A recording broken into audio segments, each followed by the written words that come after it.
बिस्मिल्लाहिर्रहमानिर्रहीम। अस्सलाम वालेकुम। मैं हूँ आयशा और वेलकम करती हूँ आपको आयशा के किचन में। आज मैं लाई हूँ चटपटी मज़ेदार और टेस्टी सी आलू चाट की रेसिपी, जिसे हम फ्राई करके बनाएंगे।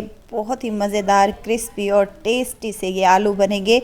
खाने में बहुत ही मज़ेदार और टेस्टी होंगे। अगर कुछ चटपटा और मज़ेदार सा खाना है तो झटपट से ये मज़ेदार से आलू चाट की रेसिपी बनाकर अपने बच्चों को एंजॉय करवाएं। तो रेसिपी को अंत तक ज़रूर देखें। अच्छी लगे तो लाइक शेयर ज़रूर कर दें। कम बजट में ये मज़ेदार सी और टेस्टी सी रेसिपी बनाएंगे आज हम अपने किचन में। तो चलें फिर रेसिपी को स्टार्ट कर लेते हैं। बिस्मिल्लाह करते हैं। तो इस मज़ेदार से चटपटे आलू चाट को बनाने के लिए सबसे पहले तो हमने ले लिए हैं यहाँ पर आलू। ये तकरीबन आधा किलो आलू है, जिनको मैंने अच्छे तरीके से छील लिया है और इनको मैंने टुकड़ों में काट लेना है। टुकड़ों में काटने से ये होगा कि बड़े बड़े टुकड़े होंगे, जब मुंह में आएंगे ये क्रिस्पी और क्रंची बनेंगे तो बहुत ही मज़े के लगते हैं। यहाँ पर मैंने आलू की कटिंग करना स्टार्ट कर ली है। देखें, आलू कुछ इस क्यूब्स में आपने कट कर लेने हैं, जैसे यहाँ पर मैं कट कर रही हूँ। ये आलू चाट की मज़ेदार सी, आसान सी और बजट फ्रेंडली रेसिपी है। आपने कम टाइम में और कम पैसों में अगर कुछ चटपटा और मज़ेदार सा खाना है तो ये आलू की रेसिपी को बनाकर एक दफ़ा तो आपने ज़रूर ट्राई करना है। आलू तो हर घर में ही होते हैं। आपने क्या करना है, फटाफट से आलू की ये मज़ेदार सी रेसिपी बनाकर अपने बच्चों को एंजॉय करवाना है। कटिंग यहाँ पर मैंने कर ली है। आलू के क्यूब्स कट कर लिए हैं। कढ़ाई में ऑयल को पहले ही गरम करने रख दिया था मैंने। अच्छा, ऑयल हमारा अच्छा खासा गरम होना चाहिए। अगर ऑयल ज़रा सा भी कम गरम हुआ तो हमारे जो आलू है वो सोगी से हो जाएंगे और ये क्रिस्पी क्रंची नहीं बनेंगे। इसको हमने चम्मच की मदद से हिलाते रहना है ताकि इक्वल सा आलूओं पर कलर आ जाए। 10 से 12 मिनट ही लगेंगे तो माशाल्लाह से आलू यहाँ पर हमारे क्रिस्पी, क्रंची और टेस्टी से और फ्राई हो चुके हैं।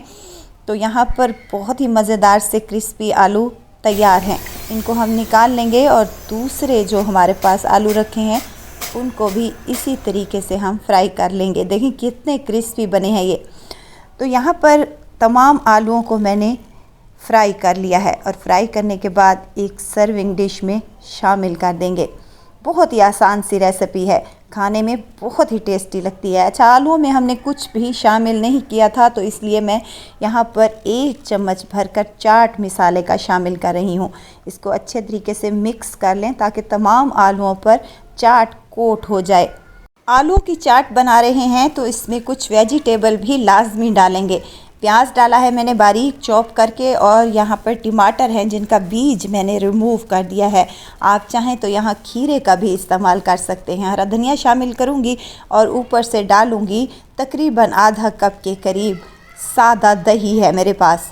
और यहाँ पर इसको मज़ीद चटपटा और टेस्टी बनाने के लिए आलू इमली की खट्टी मीठी चटनी है मेरे पास। इसकी रेसिपी ऑलरेडी मैं अपने चैनल पर दे चुकी हूँ, आप वहाँ पर देख सकते हैं। थोड़ा सा दही और शामिल करूँगी। दही कोशिश करें कि फेंटा हुआ हो और अच्छा फ्रेश सा हो।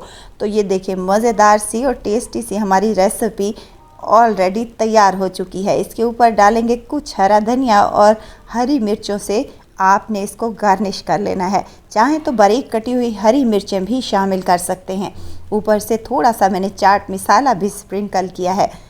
मज़ेदार सी, चटपटी सी और टेस्टी सी हमारी आलू चाट बनकर रेडी हो चुकी है ना। आसान सी और मज़ेदार सी रेसिपी, कम बजट में बेहतरीन सी ये रेसिपी बनाकर आप अपने बच्चों को ये चाट लंच बॉक्स पे भी दे सकते हैं। बहुत ही टेस्टी बनती है और बहुत ही कमाल का इसका जायका बनता है। क्रंची आलू अगर मुंह में आएंगे तो बेहद टेस्टी लगेंगे। तो ज़रूर ट्राई कीजिएगा और दुआओं में मुझे ज़रूर याद रखिएगा। खुश रहें, खुशियाँ बाँटें। इजाज़त चाहती हूँ, फिर आऊँगी इंशाअल्लाह एक नई और मज़ेदार सी चटपटी रेसिपी के साथ। आयशा को दीजिए इजाज़त। अपना बहुत सारा ख्याल रखिएगा, दुआओं में मुझे याद रखिएगा। अल्लाह हाफ़िज़।